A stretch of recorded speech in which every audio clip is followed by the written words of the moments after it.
Dear students, welcome to the lecture series on the topic Engineering Graphics. Today we are going to discuss about development of lateral surfaces of the solids. I am Dr. IPS Ahuja, Professor, Department of Mechanical Engineering, Punjabi University, Patiala.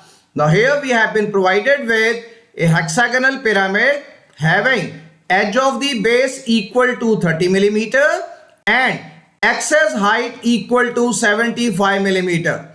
Now this hexagonal pyramid, it is resting on its base onto the horizontal plane such that one of its base edges, it will be parallel to the vertical plane.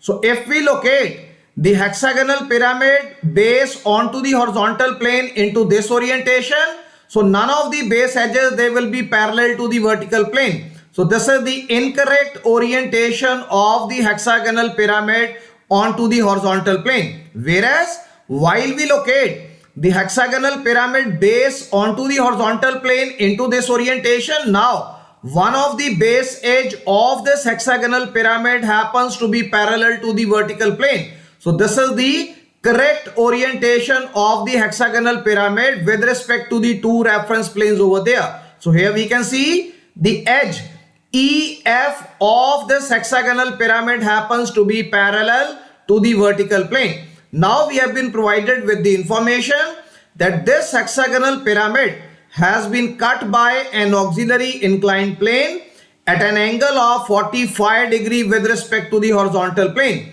So an AIP which is inclined to HP at an angle of 45 degree and perpendicular to the vertical plane, it is going to intersect with this hexagonal pyramid axis at a point 40 millimeter below the apex. So O point, it is the apex. From apex, if we measure a distance of 40 millimeter along the axis over here, so through this point, the cutting plane which happens to be inclined at an angle of 45 degree with respect to the horizontal plane will be intersecting with all of the slant edges of this hexagonal pyramid.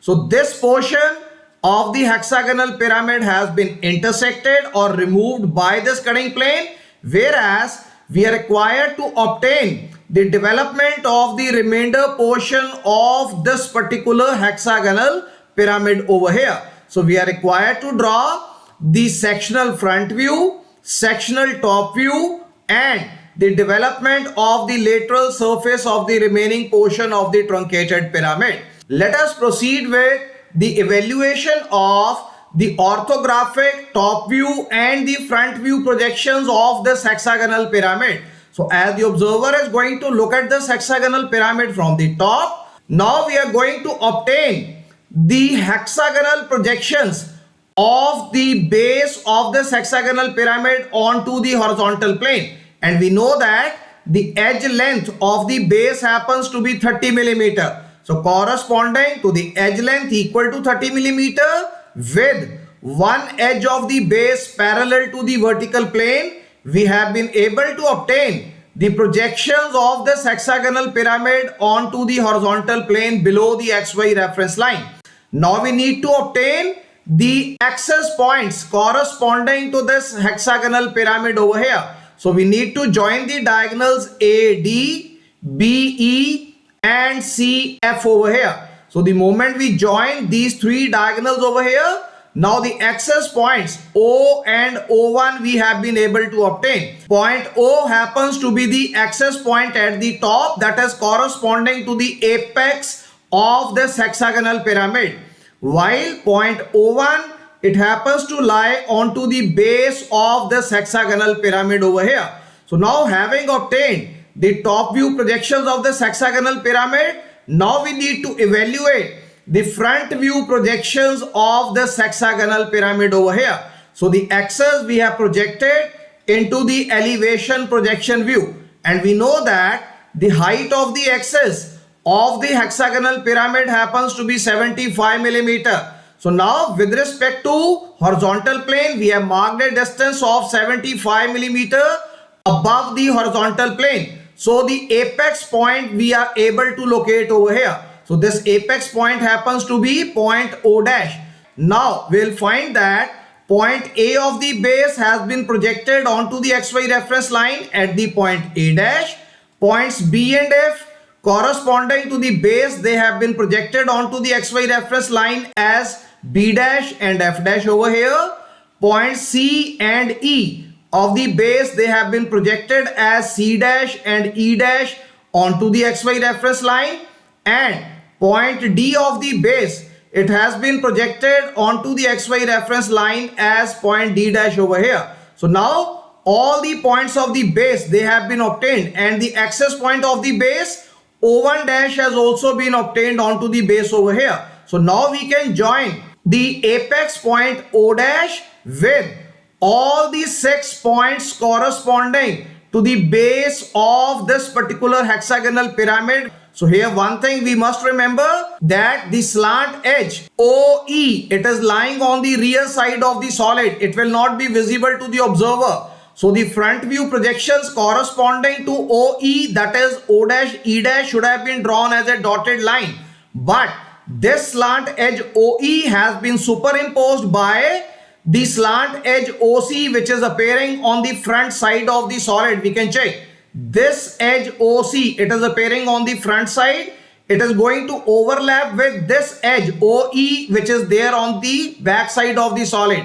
So the object line projections corresponding to O dash C dash, they are going to supersede or overlap with the hidden line projections corresponding to the slant edge O dash E dash over here. That is why we are not able to visualize any hidden line projections corresponding to the front view projections of the slant edge O dash E dash over here. Similarly, the slant edge OF happens to lie on the rear side, but it has been overlapped by the slant edge OB, which is appearing on the front side of this particular solid. So the hidden line projections corresponding to the slant edge O dash F dash, they have been superimposed by the object line projections corresponding to the slant edge O dash B dash over here. So again, no hidden lines corresponding to the slant edge projections O dash F dash in the front view, they are visible to us. So now we have been able to obtain the front view projections and the top view projections of this hexagonal pyramid resting onto the ground with one edge parallel to the vertical plane over here. So now we have been provided with the information that an auxiliary inclined plane inclined at an angle of 45 degree to the horizontal plane, it cuts the axis of this hexagonal pyramid at a point 40 millimeter below the apex. Now we have marked the point 40 millimeter below the apex over here. So once we mark this distance 40 millimeter below the apex, now this point of intersection of the cutting plane has been marked into the front view projections over here. So now the auxiliary inclined plane inclined at an angle of 45 degree with respect to the horizontal plane, it has intersected with the hexagonal prism passing through the axis at a point 40 millimeter below the apex of this hexagonal pyramid.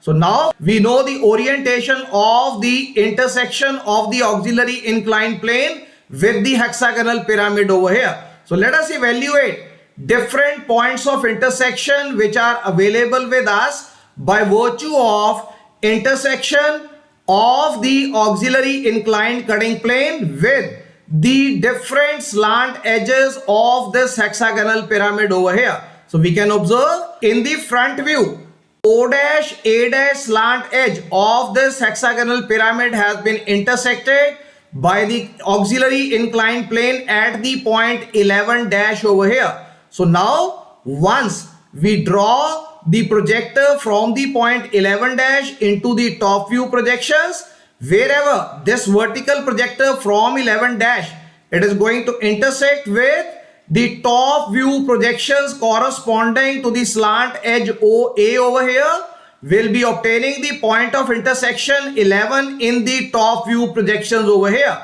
Next 2 points which are available with us, they happen to be 12 dash and 16 dash.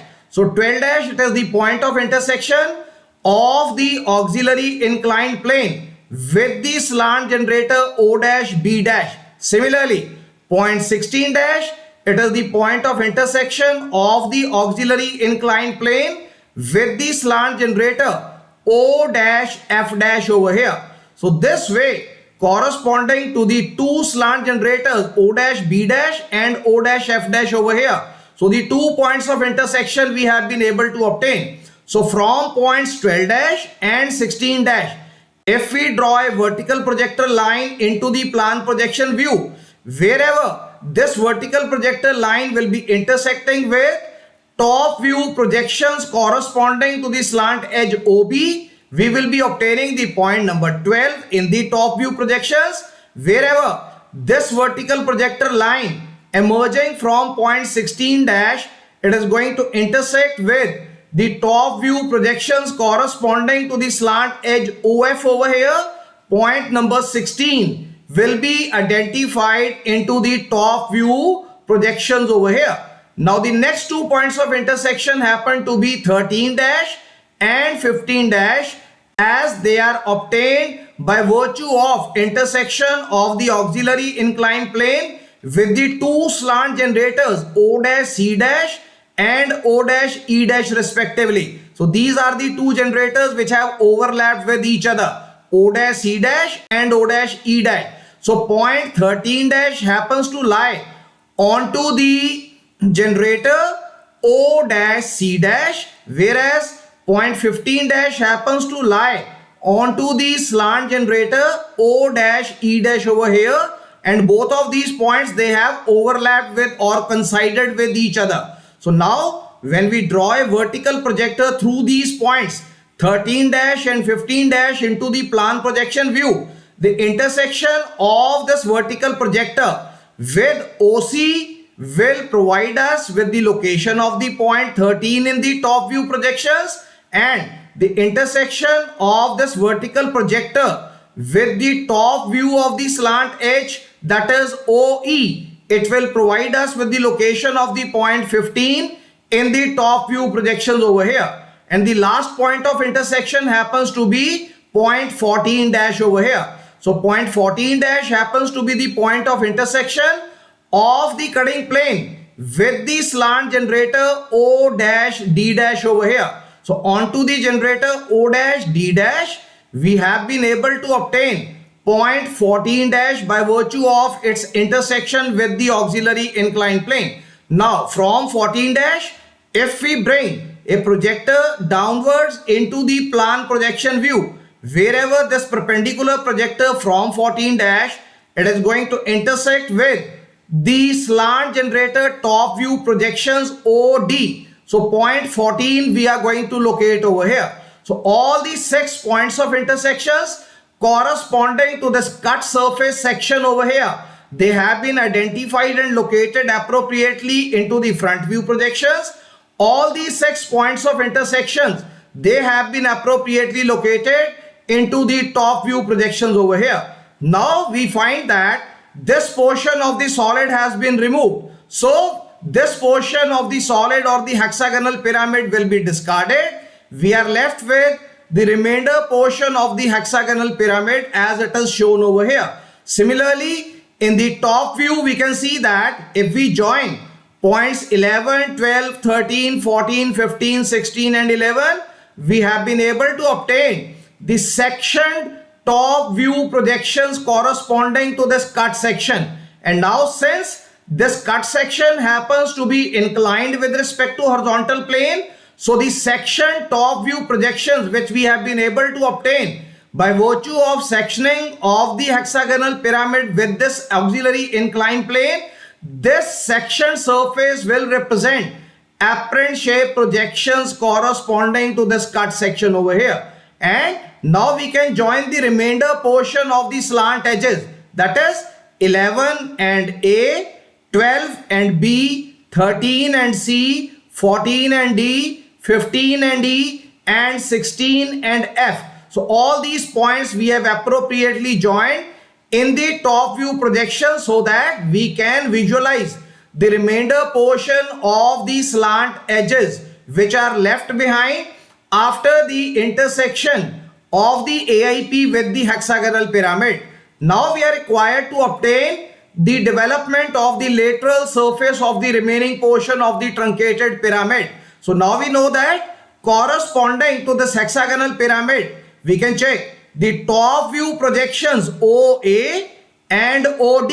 These two slant edges OA and OD, they happen to be parallel to the vertical plane. So in the front view projections, these slant edges, that is O dash A dash and O dash D dash, they have been represented as true lengths of the slant edges over there. Whereas the remaining four slant edges represented in the front view, that is O dash B dash, O dash F dash, O dash C dash and O dash E dash, they are the apparent length projections of the slant edges in the front view projections over here. So now we know the true length of the slant edge, that is equal to O dash A dash and O dash D dash. So with this as the radius, O dash A dash and O dash D dash, we have drawn an arc corresponding to the true length of the slant edge over here.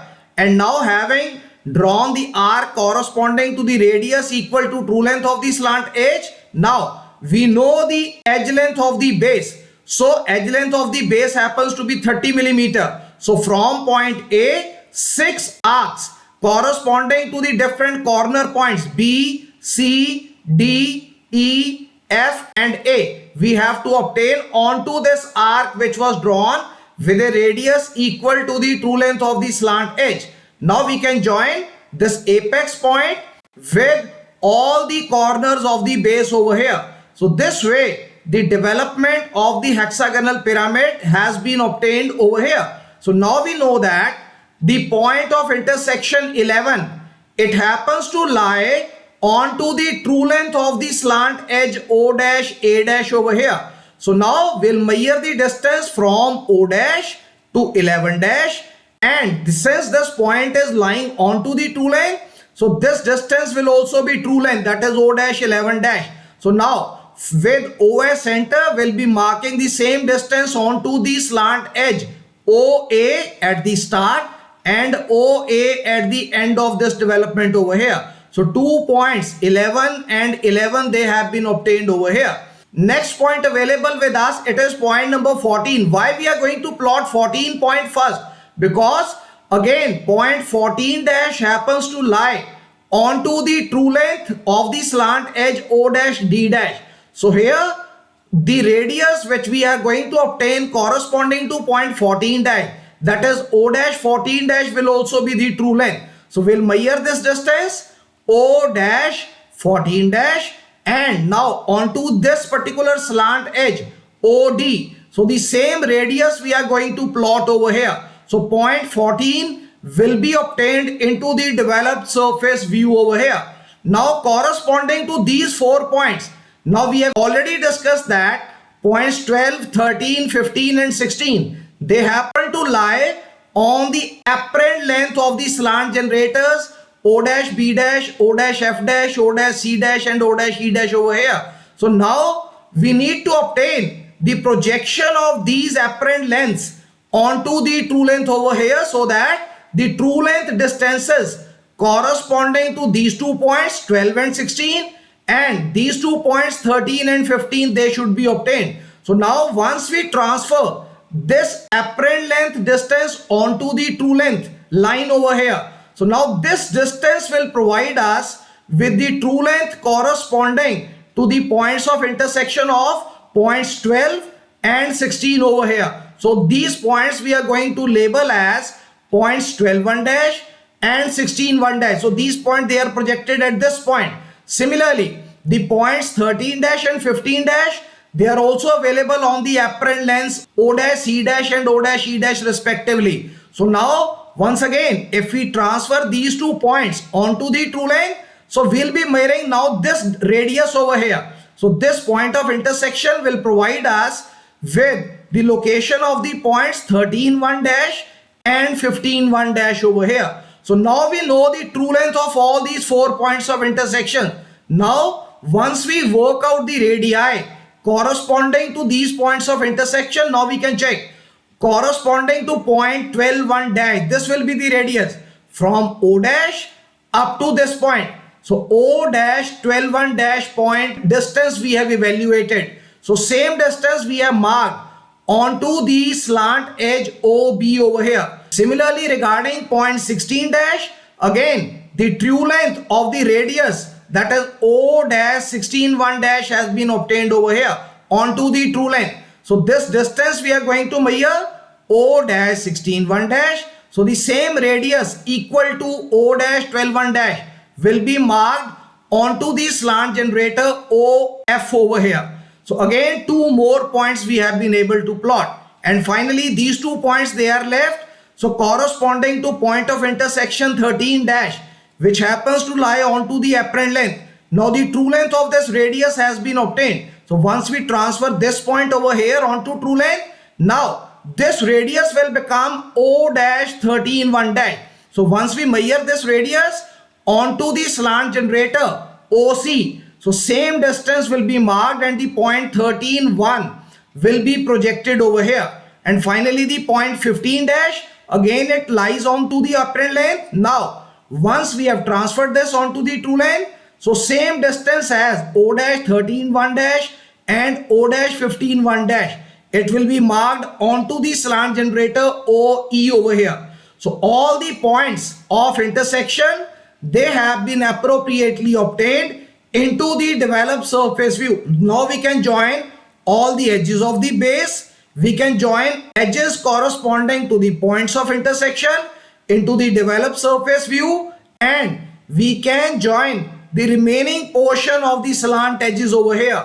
So 11A, 12-1B, 13-1C, 14D, 15-1E, 16-1F and 11A, they have been joined. This way we have been able to obtain sectioned front view projections, section top view projections and development of the lateral surface of the truncated hexagonal pyramid when the hexagonal pyramid having one edge parallel to the vertical plane has been intersected by an auxiliary inclined plane inclined at an angle of 45 degree with respect to horizontal plane, passing through the axis at a point 40 millimeter below the apex point is there. So this is all for today. We are going to continue with further discussion regarding few more illustrative cases of development of lateral surfaces of the solids in the coming lectures as well.